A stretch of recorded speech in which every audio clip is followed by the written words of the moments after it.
By the time my parents realized I was never going to apologize, it was already too late. My brother's career was hours away from collapse, my family was standing on the edge of financial ruin, and the truth they had spent years ignoring was about to surface. But on Christmas morning, none of them knew that yet. They still believed I was the obedient daughter who would sacrifice everything to protect their golden son. I was standing in my childhood bedroom, surrounded by half-packed boxes, when my father froze while reading something on his phone. My mother clutched my brother Tyler's arm, her grip tight and panicked. Tyler leaned toward her, whispering urgently, trying to stay calm. On my desk, placed deliberately in the open, lay my Georgetown University acceptance letter. Beside it were printed emails confirming my scholarship and enrollment. I hadn't tried to hide them. 24 hours earlier, my parents had given me an ultimatum. Apologize to Tyler for accusing him of stealing my work, or they would stop paying my tuition and living expenses. They said it like they were being fair, like I was the unreasonable one. I had smiled and said, "All right." They thought that meant I was backing down. My name is Christine. Until 3 days ago, I believed my brother Tyler was everything my parents said he was. At 25, he was a Harvard Medical School graduate, completing his residency at a top hospital. Every conversation in our house somehow circled back to his brilliance, his future, his sacrifices. I was the comparison. A junior at a state university, struggling through biochemistry, constantly reminded that I wasn't exceptional, that I wasn't him. This wasn't new, this was how it had always been. Tyler received praise without question. Tyler received money without conditions. Tyler was believed even when there was no proof. I learned early that effort didn't matter as much as image. 3 nights before Christmas, I was in the university library working late on my undergraduate thesis. I had been researching protein synthesis for months, building something original, something my advisor said had real potential. While checking medical journals to make sure my work hadn't already been published, I saw a sentence that made my stomach drop. Then another. Then an entire section I recognized instantly. The paper was published under Tyler's name. I stared at the screen, scrolling slowly, my hands trembling. This wasn't coincidence. These weren't shared ideas. These were my words, my methodology, my conclusions. The publication date was 6 months earlier. That meant Tyler had accessed my work before I had even submitted it. I printed everything. 1 page turned into dozens. With each comparison, the truth became unavoidable. My brother had taken my research and used it to advance his own career. The next day, I confronted him privately in his room, surrounded by framed diplomas and awards. I placed the evidence on his desk and waited. He glanced at it once and laughed. That laugh told me everything I needed to know. At Christmas Eve dinner, when I tried to explain what he had done, my parents didn't study the documents. They watched Tyler's face. When he spoke, they believed him. When I spoke, they shut me down. By the end of the night, my father made it clear. Apologize or lose your education. I smiled and said, "All right." They thought I was choosing family. They didn't realize I had already chosen the truth. I didn't sleep that night. Not because I was scared of losing my education, but because I finally understood how long Tyler had been lying. His laugh kept replaying in my head. It wasn't nervous or defensive. It was confident, like he knew nothing I did could touch him. The next morning, I started checking everything. I went back to the library and pulled up my old drafts, saved versions, and document histories. Every file had timestamps going back months. Some went back over a year. I compared them line by line with Tyler's published paper. The matches were exact. Same sentence order, same phrasing, same conclusions, even the same small wording choices I remembered debating late at night while editing. I searched for more of his publications, then I searched for the sources he cited. That's when my chest tightened again. Another section of his work came from a different student's paper, not a famous one, a graduate thesis from another university, buried deep enough that no one would casually recognize it. I opened that thesis and Tyler's paper side by side. He had changed a few words, rearranged a paragraph, but the structure was the same. That's when I stopped telling myself this was about me. This wasn't sibling rivalry, this wasn't one bad decision. This was a pattern. I started working backward. Tyler's college projects, his high school science competitions, his sudden academic breakthroughs that my parents had praised for years. The more I looked, the clearer it became. He hadn't suddenly become brilliant, he had become skilled at taking credit. By the afternoon, I had a list. Not accusations, not assumptions, just dates, publications, and sources, each one pointing to the same thing. Tyler had built his career on work that wasn't his. What bothered me most wasn't even the theft. It was how confident he was that no one would question him. That confidence came from somewhere. It came from my parents. I remembered how fast they shut me down at dinner. How my father hadn't even looked at the documents. How my mother wrapped her arm around Tyler like he was the one being attacked. They didn't want evidence, they wanted comfort. That night, I checked something I hadn't wanted to check before. I pulled up the login records for my university account. There were access attempts from locations I didn't recognize, dates when I hadn't been on campus, times when I knew I was asleep. One login came from my parents' house. Tyler had been home that weekend. I stared at the screen for a long time before closing my laptop. By then, the choice my parents thought they had given me didn't exist anymore. This wasn't about apologizing or keeping my education. This was about stopping something that had already gone too far. Late that night, I opened a new folder on my computer and named it simply, Documentation. I didn't rush, I didn't panic. I worked carefully, saving copies, screenshots, and sources, every claim backed by proof, every comparison clear. By the time I closed my laptop, the house was quiet. Everyone else was asleep, convinced they had won. They didn't know I had just started building something they wouldn't be able to control. The next morning, I went to Tyler's room before anyone else woke up. I didn't knock. I already knew he would be awake. He was always awake early, always preparing, always maintaining the image. His old bedroom barely looked lived in. It looked like a museum. Framed diplomas covered the walls. Medical journals were stacked neatly on the desk. Awards lined the shelves, polished and perfectly placed. Tyler was sitting at his desk, scrolling on his phone, relaxed. He looked up when I walked in, annoyed more than surprised. "What are you doing?" he asked. I didn't answer. I placed the printed papers on his desk, spreading them out slowly. His published research. My thesis drafts, highlighted sections side by side. "We need to talk," I said. "This is my work." He glanced down, barely reading. Then he smiled. Actually smiled. "Christine, this again," he said lightly. "You're really clinging to this fantasy." "This isn't a fantasy," I said. "These drafts are time-stamped, months before your paper was published." He leaned back in his chair, completely calm. "That doesn't prove anything. Research overlaps all the time." "This isn't overlap," I said. "It's copied, word for word." He laughed again, louder this time. "You really think anyone is going to believe that you came up with this before me?" I opened my laptop and turned it toward him. Document histories, email drafts, version records. "I didn't think you'd admit it," I said.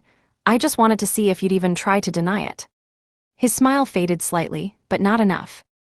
"Look," he said, lowering his voice, "you're emotional, you're stressed. You're not thinking clearly." "You accessed my account," I said, "from this house." That got his attention. For a second, he said nothing. Then his expression hardened. "You shouldn't dig into things you don't understand," he said. "You're going to embarrass yourself." "You stole from me," I said, "and from others." He stood up slowly, towering over me. "Careful." "I have proof," I said, "enough to report." He shook his head, almost amused. "Report to who? Harvard, the hospital? You think they'll listen to you over me?" I didn't answer. "That's what I thought," he continued. "I'm a doctor, you're a struggling undergraduate. This would look like jealousy." "That doesn't make it untrue," I said. "No," he replied, "but it makes it easy to bury." Then his tone changed. "If you keep pushing this," he said quietly, "I'll tell Mom and Dad you're unstable, that you're obsessed with me, that you've been spiraling." I felt something tighten in my chest. "They already think that," he added. "One word from me, and they'll put you in therapy before you can finish a sentence." I stared at him, realizing this wasn't new to him. He had done this before. Maybe not to me, but to others. You don't matter, he said calmly. My career does. I gathered the papers and closed my laptop. I just wanted to hear you say it, I said. He laughed again. Hear what? That you think I'm nothing. He shrugged. You said it, not me. When I left the room, I knew one thing for sure. Tyler wasn't scared. And people who aren't scared don't stop unless someone forces them to. Christmas Eve dinner was loud and crowded, the way it always was. Aunts, uncles, cousins, everyone packed around the long dining table, laughing and talking over each other. Tyler sat near the center, relaxed, confident, already telling stories about his hospital and his residency like he was giving a performance. My parents watched him with pride. My mother kept adjusting his sleeve, my father nodding along at every sentence. No one noticed how quiet I was. At one point, my mother raised her glass. Tyler's research is being considered by another major journal, she announced. They say his work on protein synthesis could change treatment approaches. My chest tightened. That was my work, my nights, my research. I stood up before I could stop myself. Actually, I said, my voice steady, I need to say something about Tyler's research. The table went quiet, heads turned toward me, Tyler's smile froze. I handed out the evidence packets I had prepared earlier. Side-by-side comparisons, dates, sources, everything organized and clear. Tyler's published research is identical to my undergraduate thesis, I said. I wrote it months before his paper was released. For a few seconds, no one spoke. People flipped through pages, reading quietly. The similarities were obvious. Tyler's face shifted quickly. Surprise, anger, then something softer. I can't believe this, he said, his voice shaking slightly. My own sister is doing this. He looked at my parents. Christine has been under a lot of stress. She's been struggling at school. I think she's convinced herself of things that aren't real. My mother was already moving toward him. Oh, sweetheart, she said, pulling him close. That's not true, I said. Look at the timestamps, look at the document history. My father slammed his hand on the table. Enough, he snapped. I'm not listening to this. But the evidence. I said enough, he repeated. Tyler graduated from Harvard. You're still trying to finish your degree. Use some common sense. My mother nodded. We know Tyler, he would never steal. Around the table, people shifted uncomfortably. Some kept reading the papers. Others set them down slowly. My grandfather reached for one of the packets, adjusting his glasses. Dad noticed and pulled it away from him. We're not entertaining this nonsense, he said firmly. Christine, you're apologizing right now. I looked around the table. Some faces avoided mine, some looked confused. No one spoke up. If you don't apologize, my father continued, we will stop paying for your tuition and your living expenses. Immediately. Tyler watched me quietly, confidence returning to his face. This ends tonight, my mother said. Say you're sorry. The threat hung in the air. Everything I depended on held over my head. I felt something settle inside me, calm, clear. All right, I said. Relief spread across my parents' faces. Tyler smiled, already preparing his forgiveness speech. I turned and walked upstairs without another word. Behind me, the dinner resumed. Laughter returned. Tyler's voice filled the room again. They thought the problem was over. They had no idea it had just begun. I closed my bedroom door and locked it quietly. The house below sounded normal again. Plates clinking, voices overlapping, Tyler laughing like nothing had happened. My parents believed they had handled the situation. They believed control had been restored. I sat on my bed for a moment, listening. Then I opened my laptop. I didn't rush. I didn't feel angry anymore. The argument downstairs had stripped something away, and in its place was clarity. This wasn't about convincing my parents. That was never going to happen. This was about preparing for what came next. I opened the folder I had created the night before. Documentation. Inside were drafts of my thesis, saved versions with timestamps, email exchanges with my advisor, submission records, and backup files stored in multiple places. I checked everything again, not because I doubted it, but because I wanted it clean. If this went anywhere, it had to be precise. I created subfolders, one for my work, one for Tyler's publications, one for external sources, one for login records. The login records were still the part that made my stomach tight. Access attempts from places I hadn't been, dates that lined up with family visits, times when Tyler had been home. I took screenshots and saved them in multiple formats. Then I started expanding my search. I didn't limit myself to the paper he had stolen from me. I went through everything with his name on it. Conference abstracts, group projects, collaborative research. Patterns began to repeat. A paragraph here that matched a foreign publication. A chart there lifted from a graduate thesis. A methodology section that had been slightly rewritten but not changed enough to hide its origin. By midnight, I had stopped hoping I was wrong. This wasn't a mistake, this was a system. I remembered moments from years ago that suddenly made sense. Tyler's high school projects that seemed too polished. His college papers he never wanted to explain in detail. His habit of brushing off questions with jokes or irritation. My parents had never questioned it. Success had made them comfortable.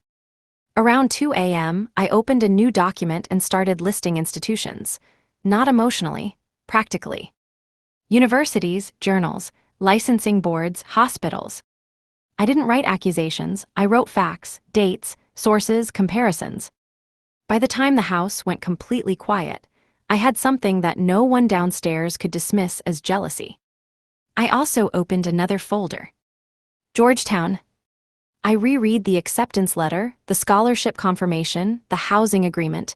Everything was already finalized, tuition covered, living expenses accounted for. My parents' threat meant nothing now. They just didn't know it yet. I packed slowly, only what belonged to me, clothes I had bought, books I had paid for, documents I would need. I left everything else behind. At some point before morning, I scheduled a series of emails. Not sent yet, just scheduled. I set the time carefully. Then I shut my laptop and lay down without undressing. Downstairs, my family slept peacefully. They had no idea that the apology they were waiting for would never come. I woke up before sunrise. The house was quiet, heavy with the kind of silence that comes after conflict. For a moment, I lay still, listening. No footsteps, no voices, everyone was asleep. I made coffee in the kitchen without turning on the lights and carried the mug back upstairs. My laptop was exactly where I had left it. I opened it and went straight to the folder. Documentation. This time, I worked backward. I started with Tyler's earliest academic achievements, high school competitions, scholarship essays, research projects that had earned him praise long before medical school. I searched databases most people never bother with, archived student journals, international research repositories, old conference submissions. It took hours, but I didn't rush. Then I found it. A science fair paper from another student, published online 2 weeks before Tyler had submitted his original project years ago. The methodology was nearly identical. Tyler had changed the title. Adjusted a few words, but the structure was the same. That was when the timeline became clear. He hadn't started stealing recently. He had been doing this for years. I moved to his college work. Group projects where his name appeared first. Papers where co-authors were listed, but their contributions were vague. I found a post from a former classmate on an academic forum. Anonymous, frustrated, buried deep in search results. Someone complaining about a teammate who took full credit for shared work. The name matched Tyler's. I saved it. The deeper I went, the more consistent the pattern became. Tyler didn't steal randomly. He targeted work that was unlikely to be noticed. Student research, foreign publications, drafts that hadn't been formally submitted yet. And he always positioned himself as the polished final voice. Around mid-morning, my phone buzzed with a text from my mother. "Come down when you're ready, we need to talk." I didn't reply. Instead, I checked the scheduled emails again. Everything was lined up, attachments double-checked, links verified. I created one final document, a summary, clear, short, and factual, no emotional language, no accusations, just evidence and explanation. This wasn't about revenge. It wasn't even about my parents anymore. This was about stopping someone who had learned that lying worked, because no one ever challenged him. I heard Tyler's footsteps outside my door. He knocked once lightly. "Christine," he said, "Mom wants to talk." "In a minute," I replied. He lingered. "You know this doesn't have to be a big thing," he added. "You apologized, we can move on." I closed my laptop. "That depends," I said calmly, "on what you think moving on means." He didn't answer. His footsteps moved away. I looked at the time. Everything was ready. For the first time since I found my work under his name, I felt steady. Whatever happened next wasn't up to my family anymore. Tyler left the house shortly after noon. He said he was meeting a colleague before heading back to the hospital. My parents watched him go like they always did, proud and relaxed, convinced the problem had been handled. The moment his car disappeared down the street, I went back to my room. There was one part of his work I had avoided looking at too closely. Not because I didn't suspect anything, but because I knew what it might mean. I opened a medical journal database and searched for treatment protocols linked to Tyler's published research. The results came up quickly. His work wasn't just theoretical. It had been referenced, used, cited by other doctors. Some of it had already reached patients. My chest tightened as I followed the citations. One paper led to another, a clinical recommendation, a hospital trial summary. The dosage calculations looked familiar, too familiar. I pulled up the original research Tyler had copied from. It was incomplete, preliminary. The author had clearly stated the data was not ready for clinical use. Tyler had skipped that part. He had adjusted the numbers, simplified the explanation, and presented it as stable research. Research that hospitals trusted because his name carried authority. I stared at the screen for a long time. This wasn't just stolen credit, this was dangerous. I dug deeper, patient outcome summaries, follow-up notes. Most cases were fine, but one report stopped me cold. A patient had experienced complications after receiving treatment based on Tyler's protocol. The issue had been corrected by another doctor, but only after questioning the data. If no one had questioned it, the outcome could have been worse. I saved everything. My hands shook as I added a new folder. Patient impact. Until that moment, part of me had still hoped this would stay contained within academic circles, that it would be about careers and reputations. It wasn't. Tyler hadn't just cheated universities, he had put people at risk. I heard my parents talking downstairs. My mother was laughing. My father was on the phone, probably bragging about Tyler again. I wondered how many people trusted him simply because my parents always had. By late afternoon, I knew exactly what I had to do. I added medical boards and hospital administrations to my list, not as threats, as responsibilities. When Tyler came back that evening, I didn't look at him. I didn't argue. I didn't confront him again. There was nothing left to say. That night, while the house slept, I reviewed every scheduled email one final time. Each institution would receive only the evidence relevant to them. No exaggeration. No speculation. Just facts. I set the send time for early morning. I closed my laptop at 3 a.m. and stared at the ceiling. This wasn't about winning anymore. This was about stopping him before someone got hurt. I had started preparing to leave months earlier, long before Christmas, long before my parents issued their ultimatum. Back then, I didn't know how far Tyler's actions went. I only knew that relying on my family came with conditions I couldn't control. When I first discovered the theft, I didn't confront anyone. I applied. Quietly, I sent my original research to other universities under my own name, with full documentation and verification. I chose programs that required independent review, places where my work would be examined closely before being accepted. Georgetown was one of them. They didn't ask about my family, they didn't care who my brother was, they cared about the research, about the data, about the thinking behind it. The acceptance email had arrived 6 weeks earlier. Full scholarship, housing support, research placement. I hadn't told my parents, I hadn't told Tyler. I needed to know I could stand on my own before everything fell apart. I also took a part-time research position with a pharmaceutical company near campus. It wasn't glamorous, mostly data review and lab support, but it paid enough to cover basics. I saved every dollar. By the time my parents threatened to cut me off, I already had a lease starting January 1st. A small apartment close to campus, paid deposit, signed contract. Their power over me had already expired. They just didn't know it yet. That night I packed only what was mine: clothes I had bought, books I needed, documents, my laptop. I left behind anything tied to their money. I wasn't trying to make a point. I was making a clean break. Around midnight, I printed the Georgetown letter and placed it on my desk, right where it would be seen. Not as a message, as a fact. I didn't plan to announce my departure. I didn't owe anyone an explanation. At 2 a.m., I checked the scheduled emails again. Everything was ready.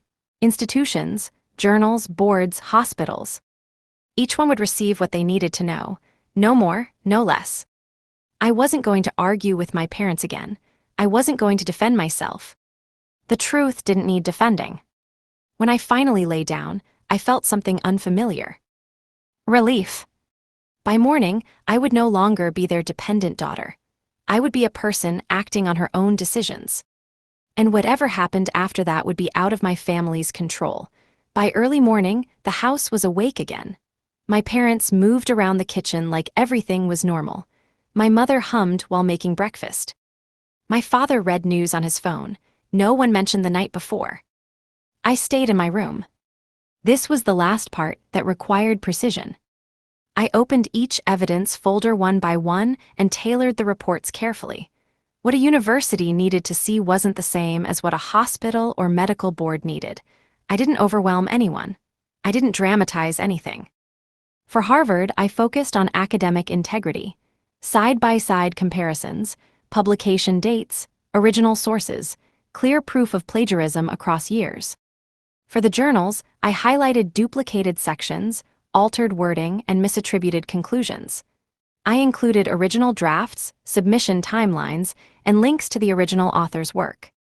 For the hospital and medical board, I removed anything unnecessary and focused only on patient risk.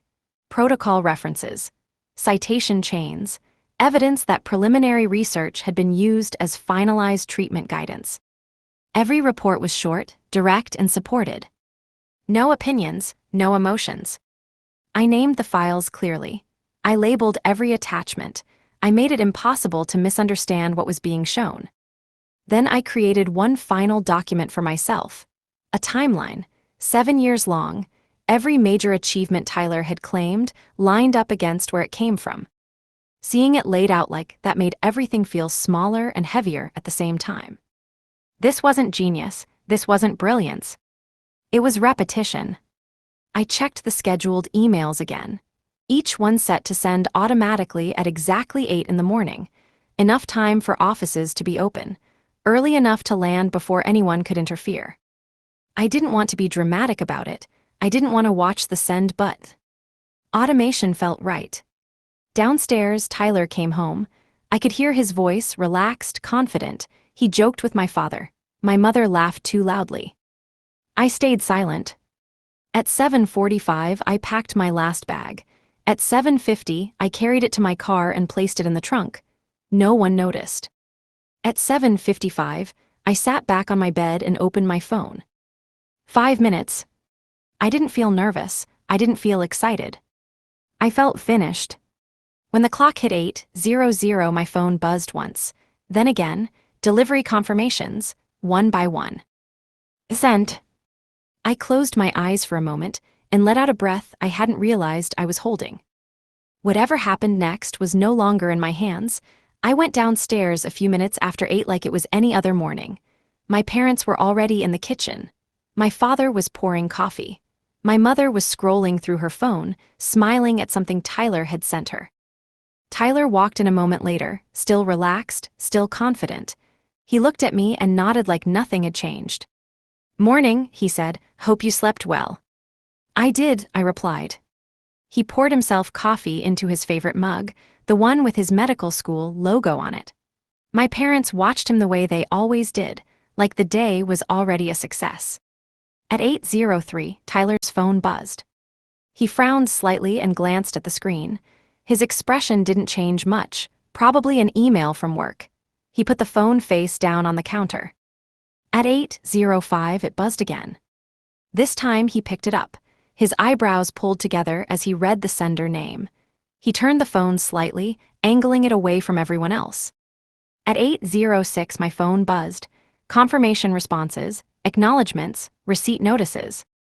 I didn't look at them. Tyler's phone buzzed again, and again. He stopped smiling. "What's wrong?" my mother asked. "Nothing," he said quickly, "just emails." He opened one and started scrolling. I watched the color drain from his face. His jaw tightened. His hand trembled slightly. "Tyler," my father said, "what is it?" Tyler didn't answer. He kept reading, his breathing shallow now. Then his phone buzzed again, and again. I recognized some of the senders, as they flashed briefly on his screen. Academic Integrity Office. Hospital Administration. Editorial Board. The mug slipped from his hand and shattered on the kitchen floor. Coffee spilled everywhere. "Oh my God," my mother said, rushing toward him. "Tyler, what happened?" He stared at the screen, whispering under his breath. No, this can't be happening." My father bent down to pick up the pieces of the mug. "Tyler, talk to us." He finally looked up at me. "What did you do?" he asked, his voice barely above a whisper. Before I could answer, his phone rang. He answered automatically. "Yes," he said, "this is Tyler Johnson." I couldn't hear the voice on the other end, but I could see the effect. His shoulders slumped. His breathing became uneven. "Yes, I understand," he said again. "Yes, today." He ended the call and sank into a chair. "They've suspended me," he said, "effective immediately." My mother froze. "Suspended from what?" "The hospital," he said. "They're launching an investigation." My father turned toward me slowly. "Christine," he said, his voice sharp, "what did you do?" I gestured toward the papers on the counter, the Georgetown letter, the documents I had left behind. "I reported academic fraud," I said calmly, "with evidence." Tyler jumped up from the chair. "You sent everything," he said. "You sent it to all of them." My phone buzzed again, another confirmation. "Yes," I said, "I did." The kitchen fell silent. For the first time in my life, Tyler had no words ready. And for the first time, my parents were looking at him without certainty. The silence in the kitchen felt heavy, like the air had thickened. My mother was still staring at Tyler, waiting for him to say something that would make sense of it all. My father stood frozen near the counter, his hand clenched around a broken piece of the mug. Tyler's phone buzzed again. He didn't answer it this time. He just stared at the screen, his face pale, his jaw tight. Notifications kept piling up. Emails, missed calls. "This is a mistake," my mother said finally. "There has to be some misunderstanding." Tyler shook his head slowly. "They have everything," he said. "They cited documents, side-by-side comparisons, login records." My father turned fully toward him. "What login records?" Tyler didn't answer. I stayed where I was, calm, watching the scene unfold. I had imagined this moment many times, but the reality was quieter than I expected. My father looked at me again. "Christine," he said, "tell me exactly what you sent." "Evidence," I said. "Only evidence, nothing else." Tyler laughed suddenly, sharp and bitter. "She didn't just send it to one place," he said. "She sent it everywhere." "That's not true," my mother said quickly. "She wouldn't do that." "I would," I said, and I did. Tyler's phone rang again. This time, the caller ID showed the medical board. He hesitated, then answered. "Yes," he said, "I understand. Yes, today." He ended the call and dropped the phone onto the table.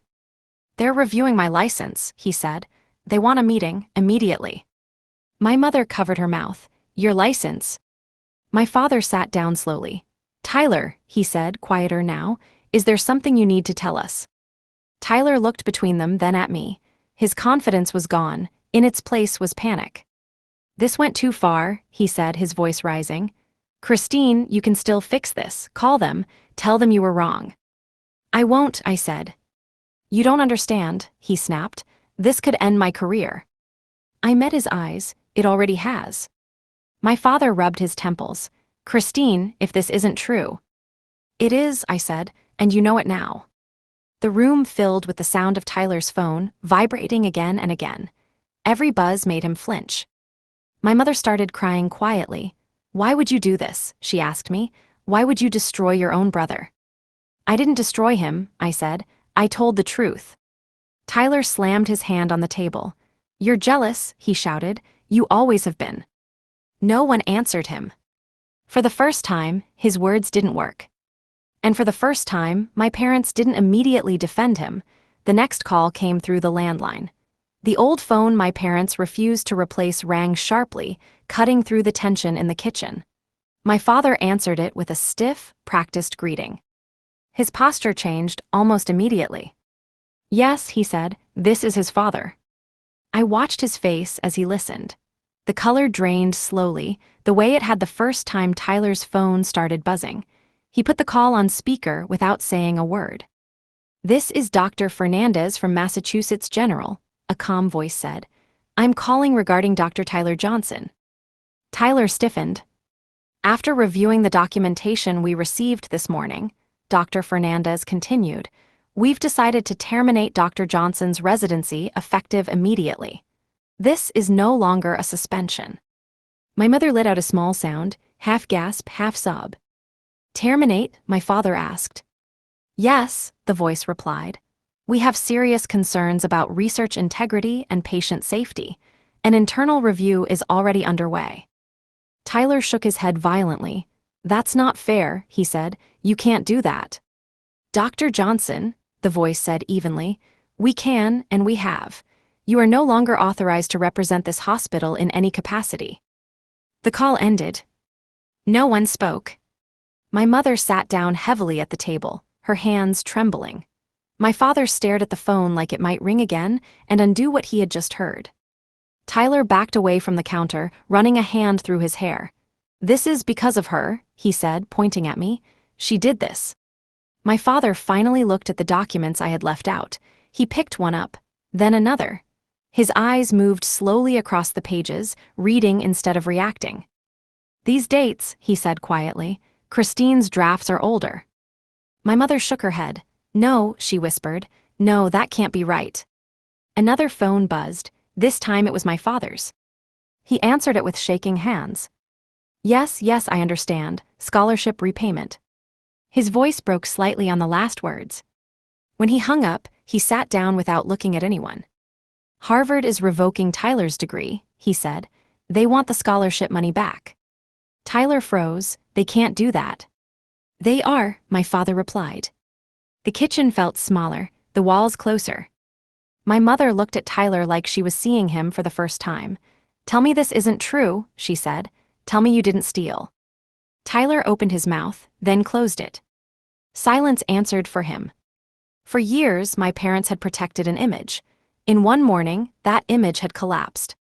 And there was nothing left to shield him from what came next. Tyler's phone rang again before anyone had time to process what my father had said. This time, he didn't hesitate. He answered immediately, his voice tight. Yes, he said. Yes, I understand. He listened for a long time, saying almost nothing. His eyes were fixed on the floor. When the call ended, he lowered the phone slowly. The medical board moved the hearing, he said. It's tomorrow morning. My mother stood up again, pacing. A hearing for what? For my license, Tyler replied. They're considering suspension, maybe permanent revocation. My father looked at him sharply. On what grounds?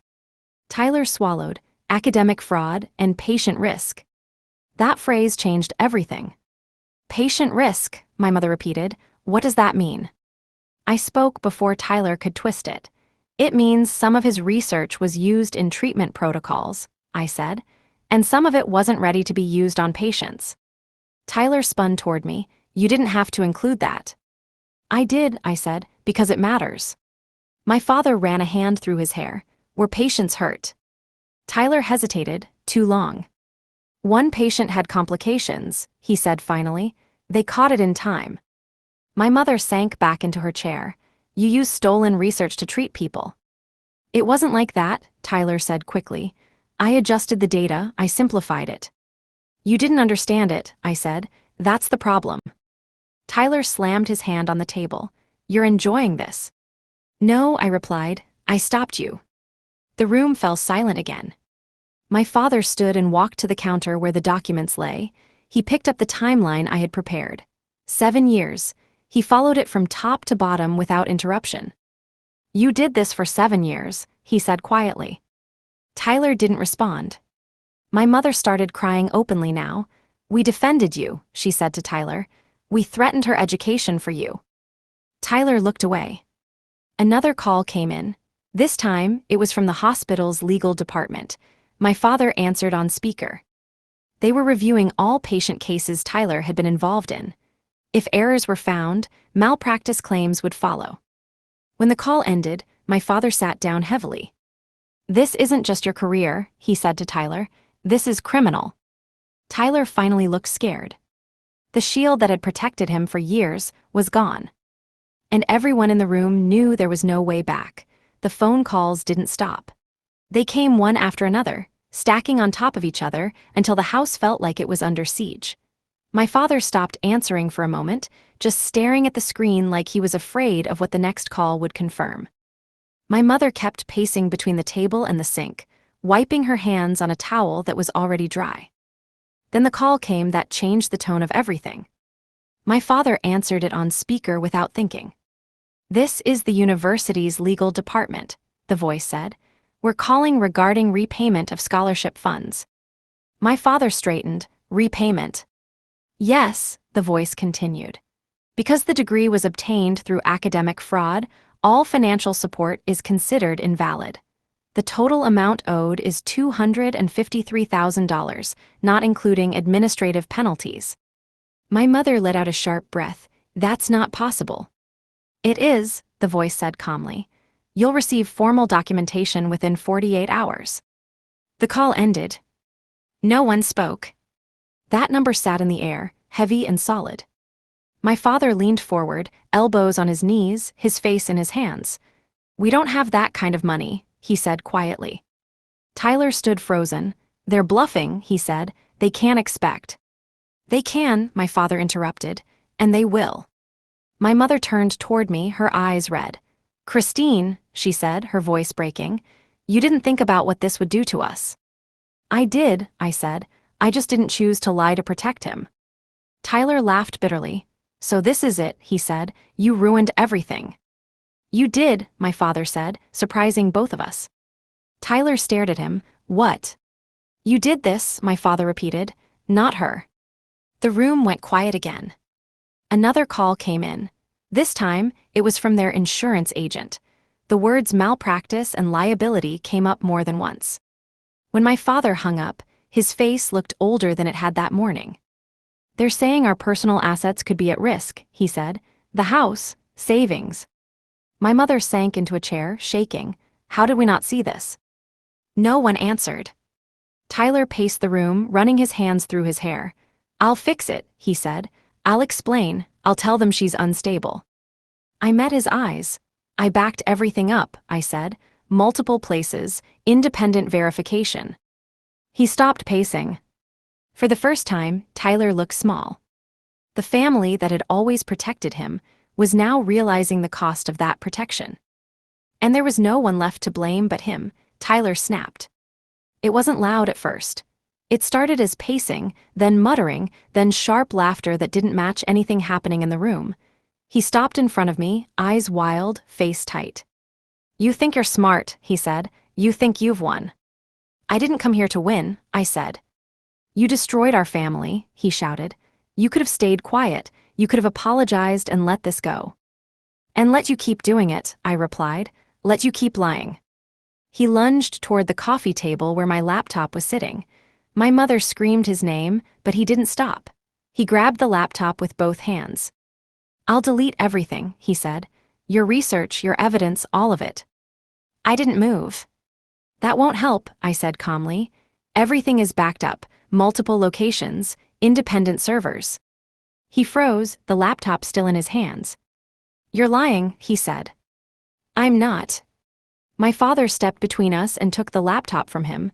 Enough, he said. You're not making this worse. Tyler's face twisted with anger. Worse, he yelled. I lost everything, my career, my future. You lost it, my father said quietly. You built it on lies. That was when the doorbell rang. My grandfather stood on the porch, coat still on, followed by my aunt and two cousins. They had driven over after receiving the emails I sent to extended family, the same evidence packages, simplified and direct. My grandfather didn't hesitate. He walked straight into the living room and looked at Tyler. I read everything, he said, all of it. Tyler scoffed. She manipulated you too. No, my grandfather said. You manipulated everyone else. He turned to me. You did the right thing. Tyler looked around the room, searching for support. He didn't find it. Then his phone rang again. He answered it with shaking hands. Yes, yes, officer, tomorrow morning. When he hung up, he looked at us like he didn't recognize anyone. The police want to interview me, he said. Harvard filed a complaint. The word criminal hung in the air. My mother started crying again. My father sat down heavily. Tyler backed toward the door. You'll regret this, he said to me. If I'm going down, I'm taking you with me. You already tried, I said. He grabbed his keys and left, slamming the door behind him. For the first time in years, the golden child walked out without applause. And no one followed him. Tyler had been gone for less than an hour when the house phone rang again. My father answered it slowly, like he already knew what was coming. Yes, he said, this is his father. He listened without interrupting, his face tightening with every sentence. When he put the phone on speaker, the voice on the other end was calm and professional. This is the Boston Police Department. We're requesting an interview with Tyler Johnson regarding allegations of academic fraud and unauthorized access to protected systems. My mother sat down hard in the nearest chair. The call ended, and no one moved. Extended family filled the living room now. My aunt sat with my mother, speaking quietly. My cousins stood near the window, whispering to each other. My grandfather remained standing, arms crossed, his expression firm. This didn't start today, he said. This started years ago when no one questioned him. No one argued. Another phone rang, this time my mother's. She answered, nodded, said almost nothing, and hung up. That was your uncle, she said to my father. He read everything. He says Christine did the right thing. My father closed his eyes for a moment. Support started coming in from places I hadn't expected. Messages from relatives, quiet acknowledgments, no praise, just understanding. Then Tyler came back. He didn't storm in this time. He walked through the door slowly, like someone who had aged years in a single afternoon. His jacket was half-zipped. His hands were shaking. They're taking my license, he said flatly. It's done. No one responded. They said I'm a risk, he continued, that I shouldn't be allowed near patients. He laughed once hollow. A risk. My grandfather stepped forward. You became a risk when you chose theft over understanding your own work. Tyler looked at him sharply. You're all on her side now. We're on the side of facts, my grandfather replied. Tyler turned to my parents. You're just going to let this happen. My mother opened her mouth, then closed it. My father didn't look up. That silence answered him. Tyler backed away, shaking his head. Fine, he said. Remember this when everything falls apart. He walked out again, slower this time. The house felt different after that. Quieter, heavier, like something permanent had shifted. My father finally spoke. We need a lawyer. My mother nodded silently. No one looked at me with anger anymore. They looked at me like someone who had stepped outside the story they were all trapped in. The lawyer arrived the next morning. He sat at the dining table with a legal pad and listened without interrupting while my father explained everything. When he finally spoke, his tone was careful and flat. This is serious, he said. There's academic fraud, unauthorized system access, and potential patient harm. These cases don't disappear. My mother stared at the table. What happens to Tyler? The lawyer paused. Best case, his medical license is revoked permanently. Worst case, criminal charges. No one argued. Over the next weeks, decisions were made without drama. Tyler was formally dismissed from the hospital. Harvard sent written confirmation that his degree had been revoked. Journals began retracting his papers one by one. Each retraction notice was public. Tyler stopped coming home. Through extended family, we learned he had hired a public defender. His savings were gone. The reputation that had carried him everywhere now followed him like a warning. The medical board hearing was brief. The evidence spoke for itself. Tyler didn't testify. His license was revoked that same day. Patient cases were reviewed. One malpractice claim moved forward. Others remained under investigation. At home, my parents moved through the days quietly. No speeches, no justifications, just paperwork, phone calls, and long silences. One evening, my father knocked on my door. "You're leaving tomorrow," he said. "Yes." He hesitated. "You don't owe us anything." "I know," I replied. He nodded once and walked away. The night before I left, my mother came into my room. She sat on the edge of the bed and handed me an envelope. Inside was a short letter. No excuses, no explanations, just an apology. "I should have protected you," it read. "I didn't, I'm sorry." I folded it carefully and put it in my bag. Tyler didn't call, he didn't text. By the time the sun came up, the chapter that had defined our family for years was over. And there was nothing left to save. 6 months later, my life looked nothing like it had that Christmas morning. I stood in a lab at Georgetown, wearing a badge with my name printed clearly beneath the university seal. No comparisons, no footnotes, just my work under my name. The research Tyler had stolen was now being developed properly, peer-reviewed, verified, questioned in the way real science demanded. My advisor treated me like a colleague, not a risk. Meetings were about data, not family. The silence in my phone was intentional. I had changed numbers. Only a few relatives had the new one. My parents respected that boundary, even if it was uncomfortable for them. Tyler was gone from the story most days. Through family updates, I learned pieces. He had pleaded guilty to fraud charges. No jail time, but probation, restitution, and a permanent ban from practicing medicine. His name was flagged in academic systems. He couldn't publish, couldn't teach, couldn't return to anything he had built. He took a job far from home, something administrative, something quiet. My parents downsized. They sold the house. Not because they were forced to immediately, but because the space held too much of the past. They didn't argue about it. They didn't ask my opinion. They were learning to live with consequences they hadn't expected. One afternoon, my advisor called me into her office and slid a document across the desk. My paper had been accepted for publication. Same journal Tyler's work had been removed from. I didn't celebrate, I just nodded. That night I walked home alone through campus, the city lights steady and distant. No one knew my family history. No one cared who my brother was. That felt like freedom. I received one message from Tyler that semester. Short, controlled. "I know I ruined everything. I'm trying to understand why I did it. I don't expect forgiveness." I didn't reply.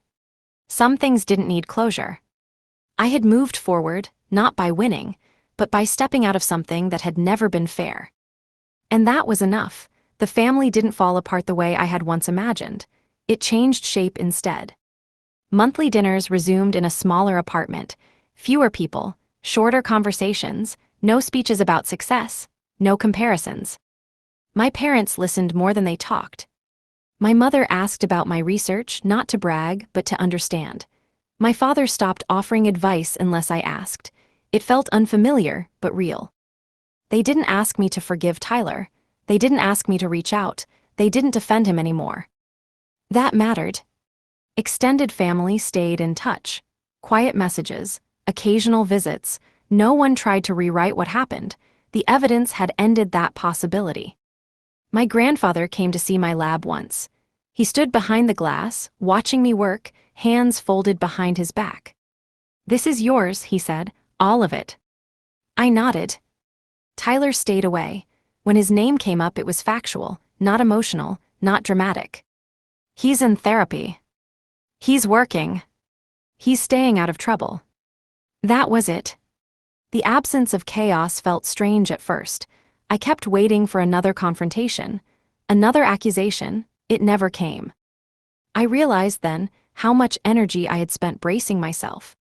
One evening, my father said something he had never said before. "I was wrong," he said. "I chose comfort over truth." He didn't ask for reassurance. He didn't explain himself. He just said it. I didn't respond right away. I didn't need to. The apology existed, whether I accepted it fully or not. I went back to Georgetown the next day and focused on my work. Data, analysis, long-term goals that didn't include anyone else's expectations. The past wasn't erased. It just stopped controlling the present.